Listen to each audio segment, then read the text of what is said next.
I think we can get started. I'm Dr. Lawner from New York at Mount Sinai Hospital, and it's my pleasure to co-moderate with Dr. Stephen Hwang our Power Over Scoliosis webinar. This is our Asia webinar, but this is really available to families from around the world and will be housed on our website of the Setting Scoliosis Straight Foundation. I hope that you'll find today a very informative session. I think our agenda is quite packed with information, and we will encourage you to ask questions of our star faculty here. We have Dr. Lori Dolan, who is a research scientist at the University of Iowa, who will speak to us, as well as Professor Jun Takahashi from Japan, who has a very fascinating speech for you, a talk for you, and then Dr. Lau from Singapore as well.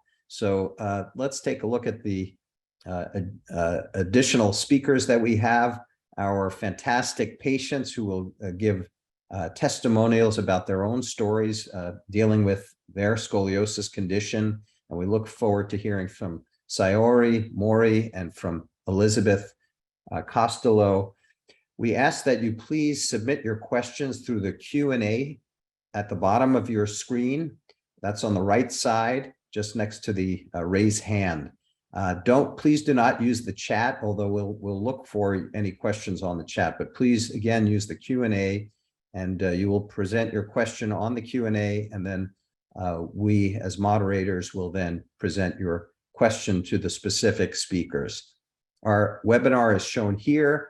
Dr. Hwang will start off speaking about the basics of scoliosis. Then Dr. Dolan will get into the Braist calculator website and some very interesting information there. We'll hear from Dr. Takahashi about diagnosis and treatment of scoliosis. Then we'll hear from our Saori, and then from Dr. Lau on scoliosis and radiation, and Elizabeth on her story, and then we'll conclude our session. So without further ado, I do want to say that the Setting Scoliosis Straight Foundation is a not-for-profit organization established in 2018, and our mission and vision really are aligned with the care of patients with scoliosis around the world. And you can read our vision here and on our website as well. So without further ado, I'd like to introduce Dr. Hwang, who will talk to us about some of the basics of scoliosis. Steve? Thank you, Baron. So thank you, everybody, for joining us tonight or morning in Asia. We're very excited. I think the agenda is going to be great today. Looking forward to all these great talks. So I'm just going to start sharing my screen here. Hopefully this is working. So I'm just going to go a few minutes as we start tonight and this morning.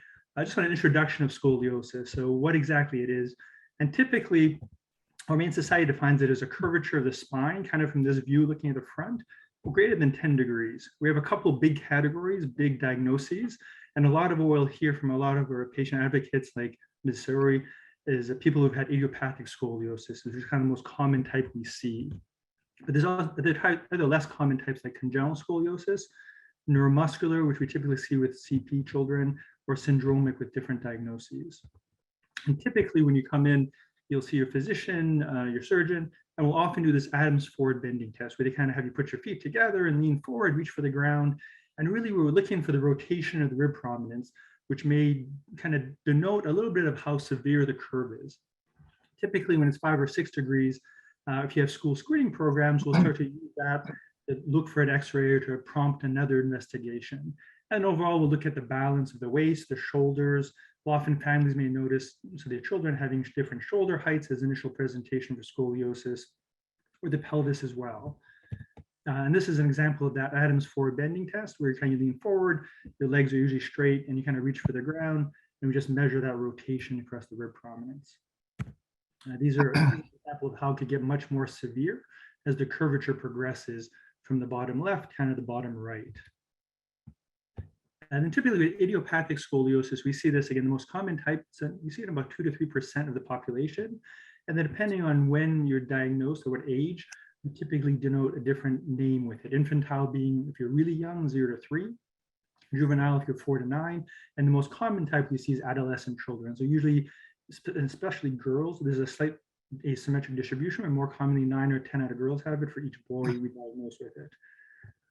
And then typically we talk about surgery, as we'll hear tonight, when the curve gets over 50 degrees thoracic on average. And the main reason for that is the few natural history studies we have suggest that even when you're done growing and basically growth is taken out, so there's a driving factor for the scoliosis that's removed, if it's over 50 degrees, it tends to progress a little less than a degree a year over 30, 40, even 50 years. And so typically when we see these patients, if it gets to that point, then we'll recommend a surgery and talk about intervention, really to try to balance the shoulders, level them, level the pelvis, and then kind of reduce the curve size as well. So there's a cosmetic component in our goals of surgery as well. And that's it for scoliosis. I'll turn it back and stop sharing for now. Great. Thank you, Steve, for that informative introduction. We do have one question you brought up in your discussion just a moment ago, pulmonary function effects. And there's an individual age 78 years old on the Q&A with a thoracolumbar scoliosis of 35 degrees who's having some difficulty breathing. Is that likely to be caused by, at least in part, by the scoliosis, in her case, 35-degree thoracolumbar curve? And how can that relate to some of our other families on the phone? Yeah, so I think a little less. We have data showing as curves get bigger, they tend to have a bigger impact on pulmonary function when we test it, but usually it's starting at 50, 60, 70 degrees. There might be a tiny, small impact of smaller curves. At 78, I certainly would see a physician to make sure there's nothing else going on through pulmonary function. We know pulmonary function tends to get worse as we get older overall, as part of aging, unfortunately. And so there can be other reasons that can, make this worse and kind of aggravate it as well.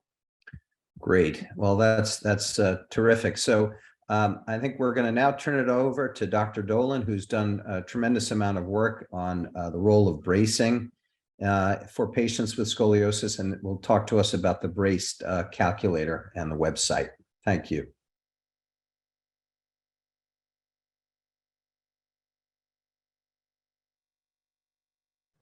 You're muted, Lori. I knew I was going to do that. I apologize. So anyway, I'm a better researcher than I am a Zoom participant. So greetings. I'm Lori Dolan at the University of Iowa, and I've been working with Dr. Stuart Weinstein here for about 30 years doing scoliosis research. And I just wanted to tell you a little bit about our Braist trial and then about the website that we developed using data from that trial. So the Braist trial, the Bracing in Adolescent Idiopathic Scoliosis trial. In this study, we compared patients who got a brace and patients who didn't get any treatment at all. And we found very strong evidence that bracing can prevent the need for surgery. So the patients who got a brace, about 72% of them had a good outcome. They ended up with curves when they were done growing that didn't meet indications for surgery. But in the observation group, only about 48% of them had a good outcome. So this tells us that bracing really can work. And so we went ahead and we published this in a medical journal, and that was really great. But you know what? Sometimes the information in medical journals is really not very helpful for patients or for their parents, or sometimes even for doctors who are trying to make decisions, because this will tell you about what happens to groups. It won't necessarily tell you about what might happen to you as an individual patient. And so since our goal really was to help patients and to help parents, we decided to do a little bit more research, a little bit more work, and we came up with the Braist-Calc website. So Braist-Calc is an online aid for patients with adolescent idiopathic scoliosis who want to estimate what their risk for surgery is with and without bracing treatment. So we stuffed a lot of information in this site for you. So what does Braist-Calc do? So Braist-Calc takes some information about a patient and we combine it with statistical information from other patients. And then we calculate a personalized estimate of the chance that the curve would get worse with and without treatment. So this calculator is for patients with adolescent idiopathic scoliosis who are between the ages of 9 and 16, with curves that measure between 15 and 45 degrees. And it's really for people who are mostly concerned about their risk for surgery and would consider bracing to be a treatment. So we've got some frequently asked questions in here. We've got some resources, including some videos, a couple from the Setting Scoliosis Straight Foundation. There are information in here, basic information about adolescent idiopathic scoliosis, what happens as you get older if you don't have any treatment, why is surgery sometimes recommended, and then about the treatments that are considered by Braist-Calc. So we consider observation and why that might be good for some people. And then we also talk about bracing and why that might be good for some people. Then in this section on Braist and Braist-Calc, we give you some more information about the Braist study and how we use that data then to form this calculator and the website. And here we tell you about the information that we use in the calculator. So we use age. In general, patients who are younger have a higher risk for curve progression because they're still growing. We look also at BMI or body mass index, and this is kind of the ratio of your height to your weight. And patients who have a lower BMI are at higher risk than those who have a normal or higher BMI. We also looked at the Cobb angle. So that's the measurement of the degree of curvature. And the larger the curvature is, the greater the chances that it's going to get even bigger. And we also looked at the Risser grade. So the Risser grade, we look at the X-ray of your hips, and that gives us an idea of how much growth you have left. And so if you're at Risser 0, that means you have a lot of growth left compared to somebody who might be at Risser 4 or 5 and they are done growing. And so if you're at Risser 0, you're at a higher risk of curve progression than if you're at Risser 4 or 5. And then of course, we also looked at not only if you got a brace, but how many hours a day you might be wearing that brace. And we know from the Brace study that the more hours a day a brace is worn, the more chance it has of being effective. So let's go to the calculator. And so let's say this patient is 13 years old and her Cobb angle is 25 degrees. She's Risser 1, so she still has some growth left. She is 5'6", and so that's about 167 centimeters. And she weighs 140 pounds, and that's about 64 kilograms. And so we see from the calculator, the best estimate is that her risk of surgery is about 12%. So that means that without treatment of 100 patients who have these characteristics, about 12 will have a scoliosis that gets worse, and the doctor may then at that point recommend surgery. So, you know, many patients and parents and doctors might think that this risk is pretty low and that maybe this patient doesn't need to start treatment right away. That might be a very reasonable decision at this point with a 12% risk. But what if this girl was, let's say she's 11, and she has a Cobb angle of 30 degrees, maybe at 11 she is Risser 0. Now all of a sudden her risk is 78%, so that's quite high. So again, that means that we're estimating that about 78 out of 100 patients with these characteristics, if they did not have any treatment, about 78 of those patients would go on to meet indications for surgery. I would say probably most parents, most patients, most doctors are going to say 78% is a really high risk and that this patient needs to start some treatment right away. So we know that bracing treatment can decrease the risk of surgery, and Braist-Calc, this calculator, can help estimate how much bracing could help. So here we are starting again without treatment, risk is 78%. So what if this girl commits to wearing her brace maybe just 6 hours a day? Just by 6 hours a day, according to this model anyway, she can decrease her risk to 51%. What if she's still a little nervous about that? Maybe she wants to increase her brace wear to 12 hours a day. So that would decrease her risk of surgery down to 24%. Maybe she wants to work a little bit harder to decrease her risk even more. And then at about 16 hours a day, her risk is now down to 12%. And so you can look here and you can see how adding more and more hours of brace wear per day decreases the risk of having surgery. So the point of Braist-Calc is that we're hoping that the right people end up being braced for the right number of hours. So we hope this helps. Thank you. Thank you, Lori. That was great. And certainly both for the study, the Braist study is obviously one of our landmark papers that in the deformity surgery reference a lot. And certainly for the website, I certainly use it in my practice, fairly regularly as well.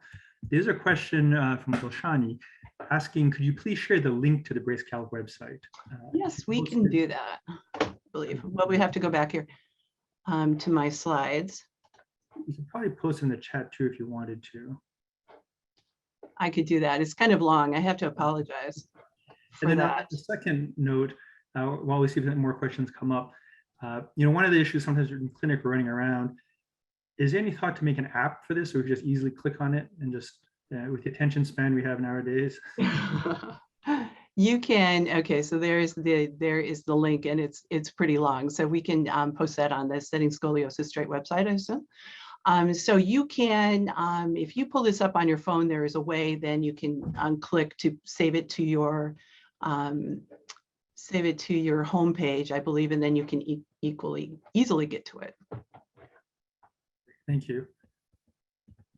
I think there's another question. Oh, I think how many patients are used into the modeling of this data set? How many patients were used? Yeah. So there are about 300 patients that so the first thing that you have to do is derive the model. And so you use that, we use the data from Braist to derive the model. There's about 300 patients that went into this, both patients who were observed and patients who were braced.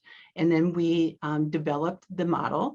And then what you have to do after that is to make sure that this model kind of travels well. I mean, it worked okay in the Braist data set, but would it predict patients, the outcomes of patients who weren't in Braist? And so then we had data that we got from other institutions from patients who were not embraced. And then we tested the model in those patients. And we found that it was almost equally as accurate in those patients as it was embraced. So that was very encouraging. These are estimates. These are not going to be accurate for everybody. So as they say, individual results will vary. And so this is just a piece of information that you would want to use, put together a patient, doctor, and parents, and use this information, but use other information too when you're trying to make these decisions. Absolutely. I could see it helping, but certainly trying to convince patients to even wear a brace can be a struggle at times. But Right. have to show them, to be able to show it on a sliding scale, saying, we know, and you guys have published a lot showing if you tell them to wear it 16 hours, they actually wear it 13 hours. And we know this with the compliance monitoring. But now I can actually show if you wear it the 16 hours, your risk goes down X%. I could see that incentivizing people to wear it.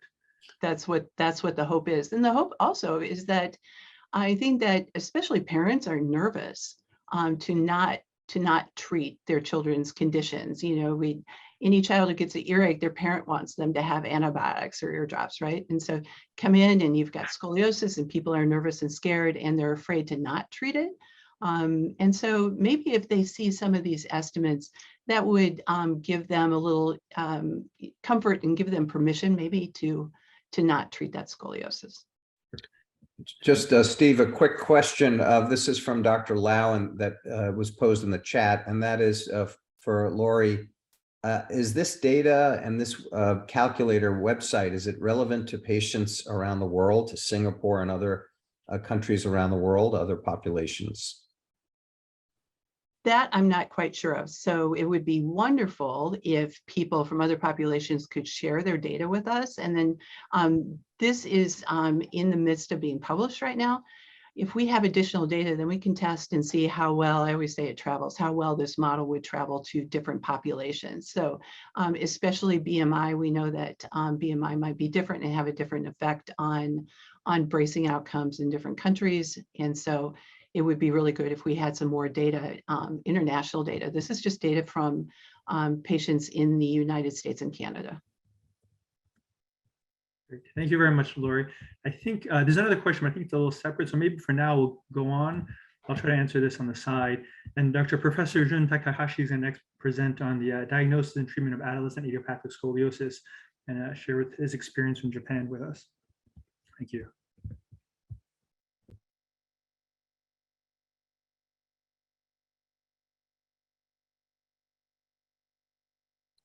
Hello, everyone.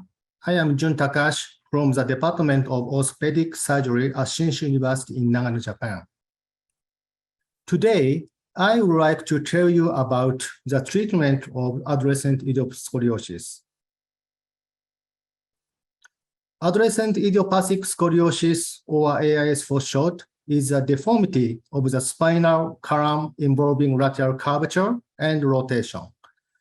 The prevalence of AIS is around 2% for minor scoliosis greater than 10 degrees and around 0.2% for moderate scoliosis greater than 30 degrees.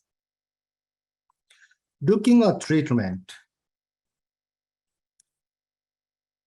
mild scoliosis with curve angle of less than 25 degrees should be radiographed and examined every 3 to 6 months by a specialist. Brace treatment is effective in 70% of cases for a curve angle of 25 to 40 degrees and less than mature bone age. Width is a Lissa sign 0 to 2 or from before to 1 year after the menarche in girls. Surgical treatment is usually recommended when the curve angle exceeds 40 to 45 degrees. In 2005, I became the chief of the spine group and was assigned to perform scoliosis surgeries on pediatric patients. Since then, I have been improving our surgical strategies as if each patient were my own daughter. First, we reported in 2010 a method to systematically skip screw according to the size and stiffness of the curves. Then we developed a multi-level registration method that dramatically shortened navigation time. In 2022, we first reported on low radiation dose hybrid navigation scoliosis surgery. Around the same time, we described the Shinshu line or S line for short and the modified S line, which is based on the concept of the shortest possible fusion area. During surgery, we try to autologous blood and fibrin glue from the patient as much as possible to avoid transfusions with other people's blood. We also avoid using artificial bone or grafted bone from the iliac as much as possible by performing surgery using only local bone. Our team have performed skip pedicle screw fixation, a less invasive and safe corrective surgery in which the number of screws is systematically reduced according to the size and stiffness of the curves, and has reported good long-term results. The patient on the left is being corrected nicely with a smaller number of screws. I'm proud to say that our Department of Orthopedic Surgery at Shinshu University was the first in Japan to introduce a navigation system for spine surgery in 1996, and has since been a world leader in this field.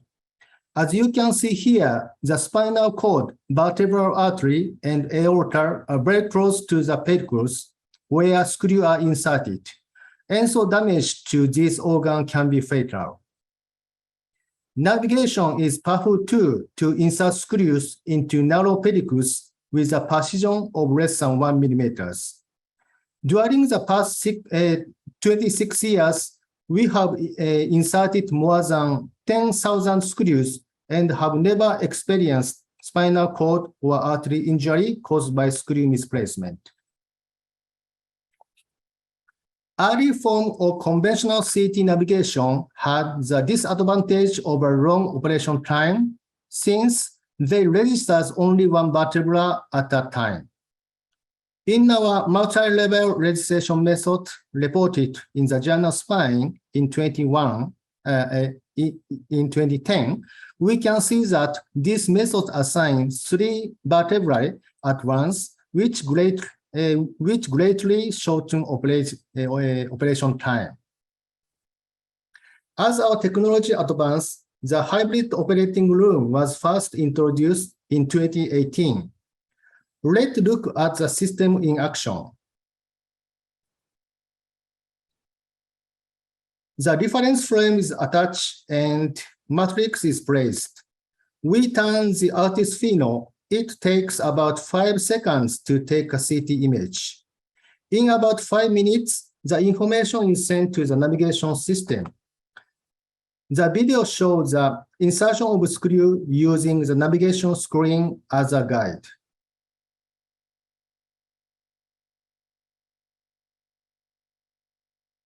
After the screw is inserted, if we are worried, a CT scan is taken to confirm its position. On the right is a patient back after surgery. Since CT imaging exposes the patient to probably harmful radiation, we have managed to reduce radiation dose to 1/5 of that of diagnostic CT while keeping accuracy similar to that of normal radiation dose. And most recently, in May of this year, we introduced the SARC spinal robotic arm. Let's look an intraoperative video. First, we manually operated the robotic arm and positioned it so that the center of the circle turn green. Once green, SARC automatically adjusts itself to match the screw insertion site and angle. We insert the guide. The blue line is a plan and the green line is a SARC guide. The guide is lightly tapped with hammer to prevent it from slipping. Then the surgeon drills into the guide to make the screw hole. The SARC system reduces the risk of tremor from the surgeon's hand. This is the next generation of scoliosis surgery. Which brings me to the end of my talk. Thank you very much for watching.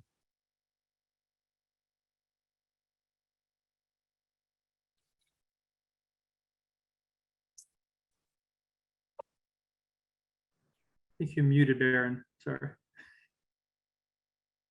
Thank you very much, Dr. Takahashi, for that very interesting talk. And I'm just finishing up typing Dr. Dolan's website in, and it's very, very long, but here it goes. I just answered send. Okay. Kind of you talk about every patient is like your own daughter, and I appreciate that sentiment, and I think that's how we should all practice caring for our patients as if they're our own family members. So how do you take into account patient and family goals with your own surgical strategy or your approach? Not all patients require surgery, and some patients can and families can elect to proceed with surgery, and others may prefer not. How do you put that all together and when you come in up with your strategy?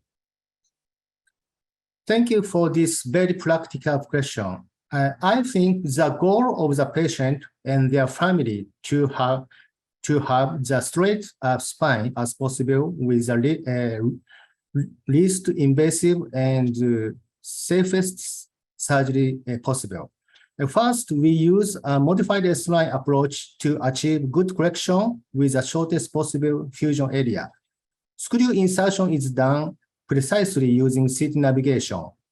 Intraoperative cone-beam CT is used to reduce the patient radiation dose to as much as 1/5. The number of screws is corrected to the minimum number necessary.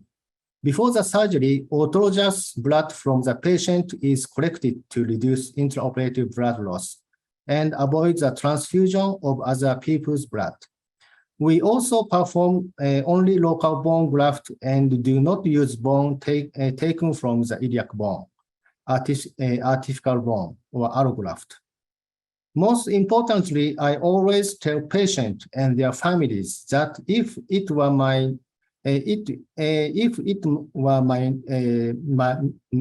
daughter in this situation, I would perform the exact same type of surgery. Well, thank you very much. I think those are all very important concepts and principles, and there may be time toward the end of our webinar for additional questions, but maybe one last one, if you could answer briefly.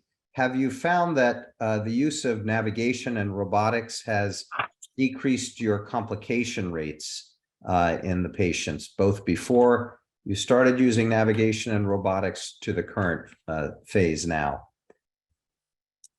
It's a very good question. I have been using preoperative CT navigation since 2005, when I started performing pediatric scoliosis surgery.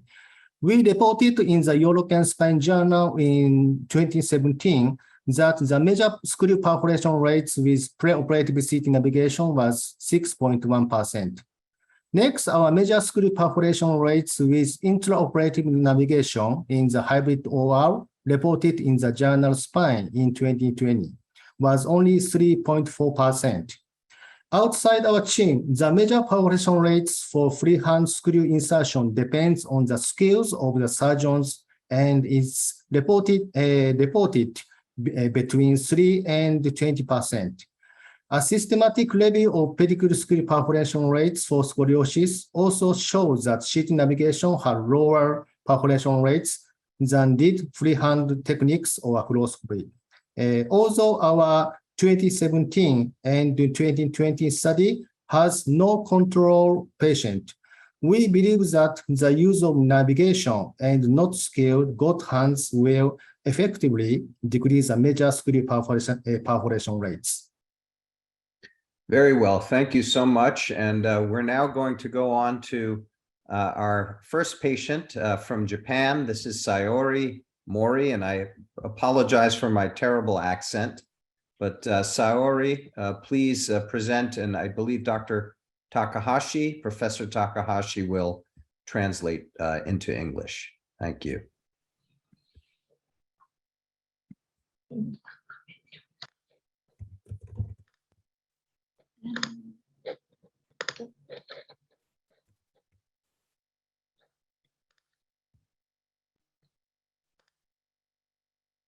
Hello, I'm Saori Mori. I work as an operating room nurse at Shinshu University Hospital in Japan. I'm not very good at speaking English, so I'm sorry, but I will give a speech about my experiences of scoliosis patients in Japanese. I made my slide in English, so please read it. Then I'll start. 背骨が曲がっていると分かったのは中学生の頃に両親から指摘を受けたことがきっかけです。高校生になってからも学校の検診では指摘を受けていましたが、経過観察としていました。信州大学の看護実習の最中に腰痛が出現したことで、信州大学医学部附属病院整形外科を受診したところ、側弯症の手術適用であることが分かりました。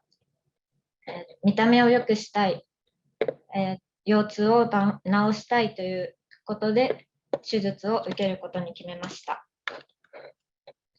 手術自体は、第9胸椎から第3腰椎の後方矯正固定術で、手術自体は3時間程度、麻酔時間を含めると約5時間程度の手術になりました。手術翌日から3日後ぐらいまでは痛みが続きました。徐々に良くなって、術後1週間経った頃にはほとんど痛みはなく、リハビリも順調に進み、手術後2週間で退院することができました。左のスライドは手術前のレントゲン写真で、右のスライドは手術してから、6年後のレントゲン写真、現在のレントゲン写真です。術後は3ヶ月間コルセットをつけて生活していました。激しい運動は控える、重いものは持たないようにするという制限もありました。長期休暇中に手術を受けたので、退院して1ヶ月で大学に通い始めました。大学の先生や友人の理解もあって、術後も大きな問題なく大学生活を送ることができています。私の手術を担当した看護師、手術部の看護師の対応が今も強く印象に残っています。手術当日、不安や緊張で泣きそうな私の顔を見て、手を握ったり、話しかけてくれたり、気を紛らわせてくれました。私もそのような看護師になりたいと思い、この頃から手術室で働きたいと思うようになりました。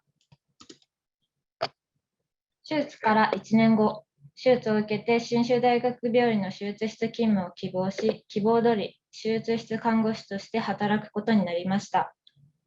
手術室で働き始めて、自分が実際に受けた側腕症の手術を見たときは本当に驚きました。この手術に関わるスタッフの団結力に感動しています。現在もまだ少し腰痛は残っていますが、手術を受ける前とほとんど同じくらいの生活ができていると思っています。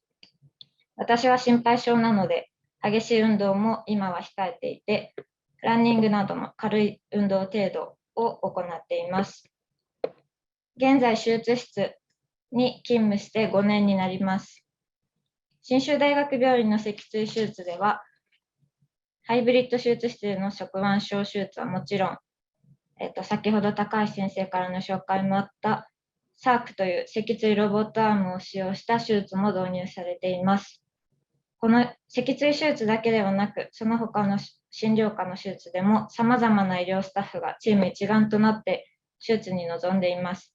脊椎手術だけではなく、このようなチームの一員として働けることが私のやりがいです。また自分が受けたケアを今度は私が患者さんに提供できるように日々学習していきたいと思っています。Thank you for your listening. Thank you very much, Saori. That was amazing. It's incredible to hear your story and see the cycle of what you went through and coming back and how it impacted you and giving back to other children who are going through the same thing that you went through. I think it's probably every surgeon's dream to have somebody like you as a patient who would give back as much as you have. While we wait for a couple of questions, we'll open it up. But first, your English is excellent. So I think you could have said everything in English, and I'm sure it would have been perfect. I can ask, what did you find helped you recover after the surgery? Did anything in particular most helpful for you? 手術の準備のために何か変わったことをしましたか？また、手術前に何かをするようにアドバイスされましたか？特にアドバイス等はなく、手が伸びないように、自分の体調管理に気をつけていました。She says that she did nothing special and led her life usual. However, she was careful to take care of her health, such as avoiding catching a cold so that her surgery would not be postponed. I also told her to take care of herself.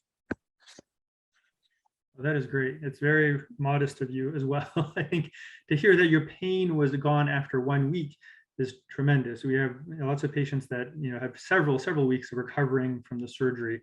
So you certainly are very tough. You did well. Can I ask Dr. Takahashi, Professor Takahashi might be able to answer this as well. What's the average stay? I think it varies probably country to country, and it's probably very different across the world. But what, like you said, Saori mentioned she stayed for about 2 weeks after surgery in the hospital. Is that pretty standard as well? In Japan, the insurance system is not too tough. So usually the admission period is about 10 days. Thank you. We do have a comment from the chat. One from Tammy just saying you're amazing. So it's great. And then another question, with the long hours of spine surgery, I think that you're working now, do you restrict them? Like the question was, do you have to restrict patients the type of work they do? So has Saori found any difficulty nursing and doing these long hours in the hospital?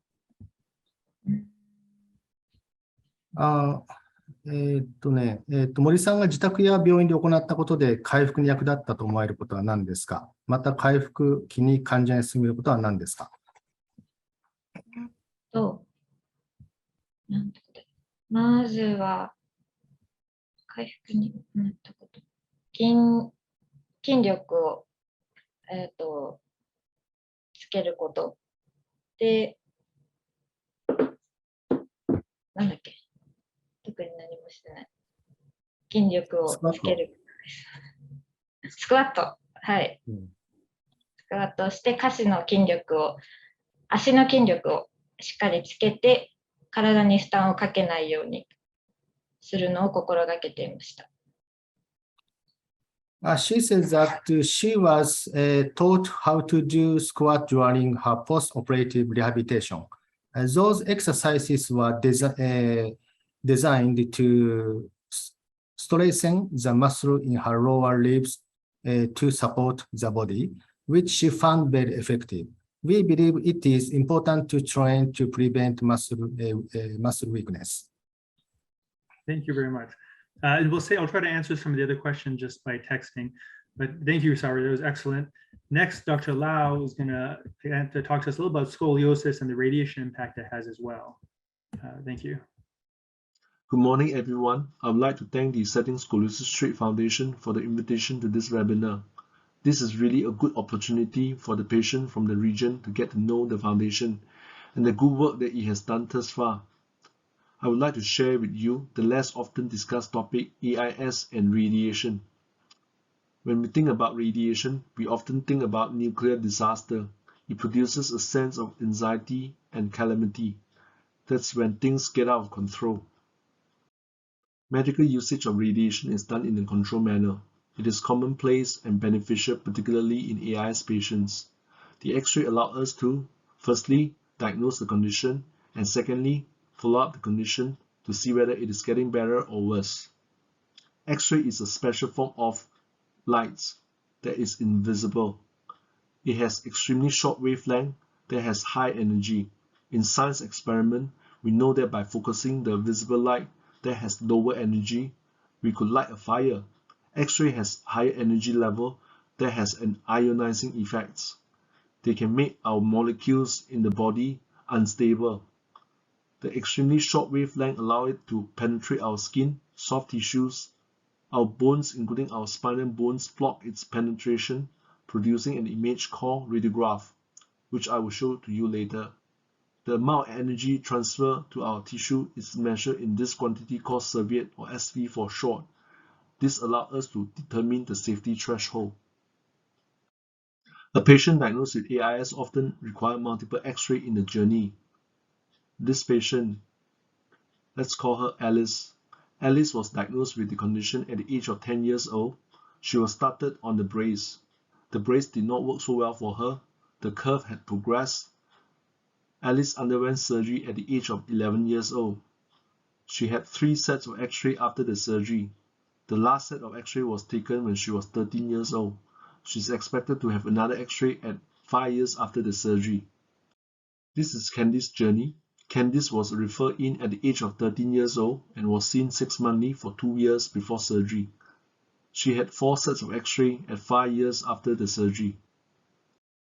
This is Dawn's journey. Dawn was referred in at the age of 10 years old. She lost a follow-up but returned at 12 years old. She had 6 sets of X-ray before surgery and another 4 sets of X-ray after surgery. A study reported an average of 21 X-rays were done for a patient in the scoliosis journey. Alice, Candice, and Dawn had less than that average thus far. Radiation is not scary. It is in fact everywhere. It comes from our bodies and the environment, including plants, soil and rocks, and the sky. Altitude and latitude change there. Air travel will subject a person to more radiation. A 2-hour flight, for example, will generate the amount of radiation which is less than 1 chest X-ray. If you live near equator like us in Singapore, you receive more radiation as compared to if you are living away from the equator, such as in Japan and the USA. The amount of radiation that comes from the environment is approximately 2.4 mini-Serviette per year. What are the risks of exposure to higher radiation levels? There seems to be a slight increased risk of developing cancer. Female and children are more sensitive to radiation. This unfortunately coincides with the onset of AIS. Children's tissue and organs are rapidly dividing and multiplying to allow for growth as according to our DNA blueprint. With each exposure of X-ray, this process is disrupted. The risk is both cumulative. The more the number the X-rays, the higher the risk. We call this stochastic effect. And the dose-dependent effect, we call this deterministic effect. What are the vulnerable organs? Thyroid, breast, ovaries, testicles, and bone marrow. In order to understand the risk profile, this table is helpful. Based on the natural radiation dosage of 2.4 millisievert, the risk of lifetime fetal cancer risk is 1 in 10,000 or very low risk. Where would a patient encounter radiation in the hospital? At the outpatient clinic, she or he may send in for conventional radiograph on the left side, EOS radiograph in the middle. These are done in a standing position and often produces a few 2D images. When three-dimensional information is required, advanced imaging such as CAT scan may be performed. A few hundreds of 2D images are produced, as what you can see on the right side.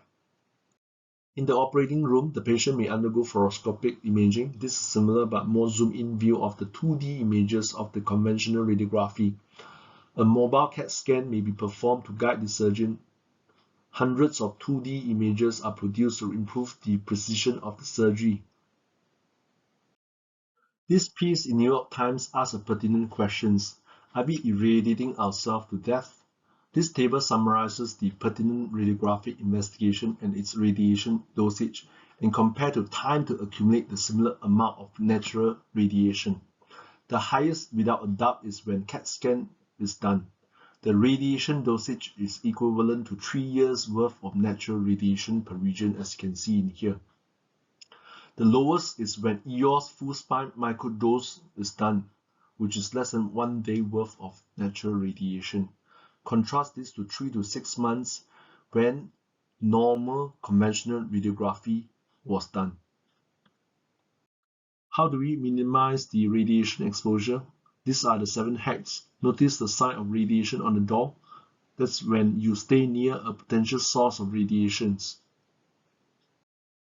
If you are pregnant or may be pregnant, X-ray is not suitable for you.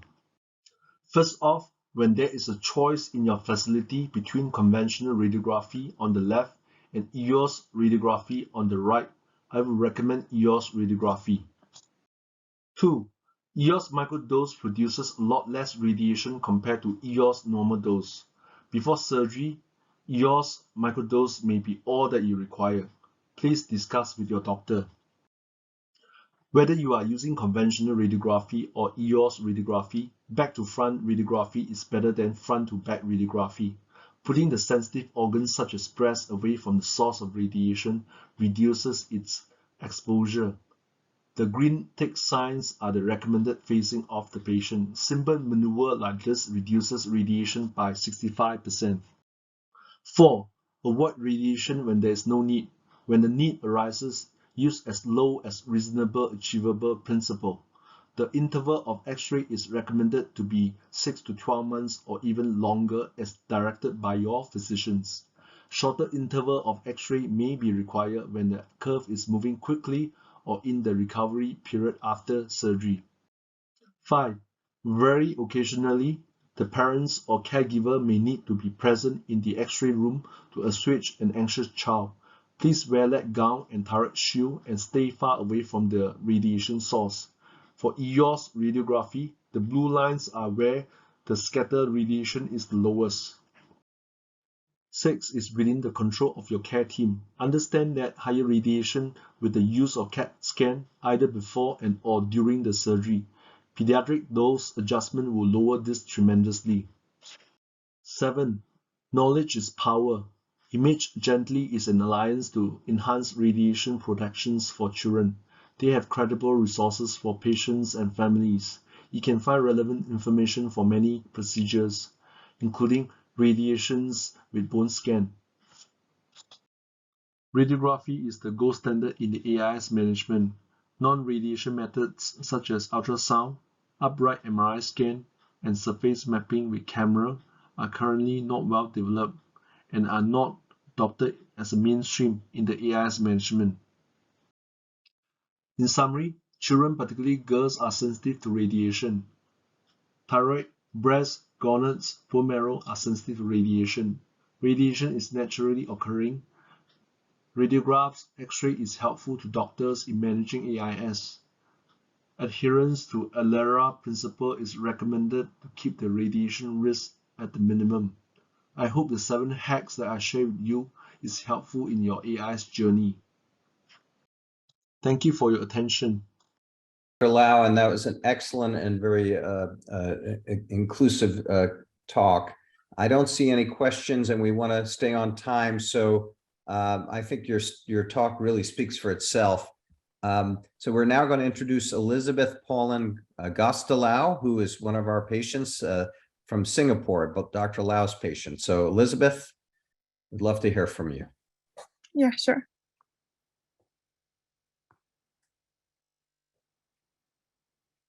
Can you see my screen? Yes.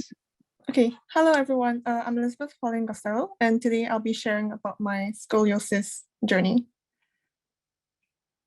So in 2014, I was diagnosed with an uncommon form of scoliosis called neurogenic scoliosis, which meant that my spinal curve rapidly progressed and I had to find treatments fast in order to prevent my back from deteriorating. So my scoliosis journey as a whole included back bracing for a few years and then a spinal fusion surgery in 2017. So since then, my spine has been made straight and I've been able to live life in a fulfilling manner. So after I was diagnosed with scoliosis, my doctor monitored my spinal curve and then advised me to go for back bracing treatment due to my spine's progression. So from approximately 2014 to 2017, I wore a back brace every day, which can be seen in these pictures, which was supposed to keep my back straight. So I struggled with back bracing mainly because of my concern with my body image. So I resorted to drastic measures such as like avoiding outings with friends, developing a fear of being in group photos because I was afraid others would notice I was wearing a back brace. So these are a few snapshots of how my back looked throughout the years that my spine was curving really rapidly. So I kept thinking to myself that others might have thought I looked like unsightly because of my visibly curved spine. But I soon realized that these fears were unfounded and people like my peers and my teachers just wanted to reach out to me and find out more about scoliosis. So fast forward to 2017, I was advised by my doctor to have scoliosis surgery.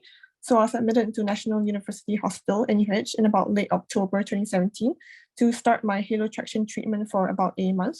So halotraction directly preceded scoliosis surgery and was used to straighten my back by means of a pulley system. So the halotraction maximized spinal correction and minimized neurological complications due to a cyst within my spinal cord. So in the days that led up to surgery, I became increasingly worried about the implications of surgery on my life, such as restricted physical activity and a really long back scar. So it also meant that my journey with scoliosis was going to come to an end. So it was like a very strange mixture of terror and anticipation. So spending what felt like months in the hospital was definitely not very fun, but was made bearable through the support of my family and friends. And life after surgery was not as bad as I thought it would be. So I went back to school after, I think, a few months after surgery and caught up well.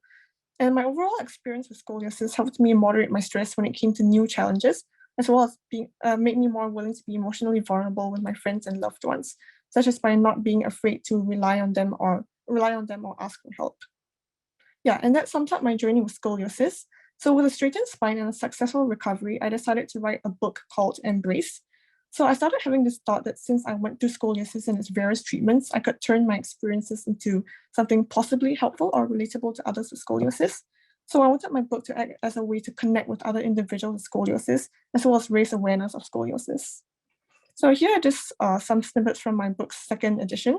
These are from pages where I share a few coping mechanisms like art and journaling, as well as advice for those who have loved ones with scoliosis. Yeah, and to end off, I would like to say that during my years of scoliosis, I encountered the stress of trying to recover really fast and effectively, even if my mind was still lagging and processing what I was undergoing. But today's scoliosis has made me realize that it's perfectly all right to slow down, take a breather, and acknowledge the struggles of your journey. Yeah, thank you so much for listening to my story. If anyone is interested in reading Embrace, full availability of the book can be found on the website shown on this slide. And in addition, here's the links to the Instagram and email for Embrace. Thank you. Well, that was fantastic and very impactful, Elizabeth. I think we all can very much appreciate your sentiments and your experience. And I think the points that you make about the impact and your sense of being self-conscious about the way you appeared, and then the way you coped with those feelings over time are really helpful. And I think very universal for patients around the world, in my experience. Steve, I'll take over from here because we've reached the end of our session. And I must thank the two patients, Elizabeth and Saori, for your inspirational stories, and our colleagues for your wonderful presentations. This information will be housed on the Setting Scoliosis Straight website. If you are grateful for this event and for past and future events, which we hope you find educational, we would very much appreciate a donation to our foundation, which will help support future educational events. You can go to our website, settingscholiosisstraight.org, or text the word scoliosis to 41444. And then we can also, if you shop at smile.amazon.com, Amazon will actually donate 0.5% of your purchase to the Setting Scoliosis Straight Foundation. You can visit our website for details on that, and that would be also very helpful to our foundation. We do want to thank our sponsors who have supported this and other educational events that are listed there. So our next educational event, our next Power Over Scoliosis webinar will be on vertebral body tethering. We expect that to be sometime early November, and visit our website for more information on this. There'll be survey questions sent to those attendees, and we're very happy to have you with us today. Please take a moment to answer the questions, as it will help us improve future sessions. So thank you all for being with us, and for those of you who will visit our webinar after the fact on our website, thank you for the faculty and our patients who have joined us today. And have a wonderful day, and stay well, and peace to all.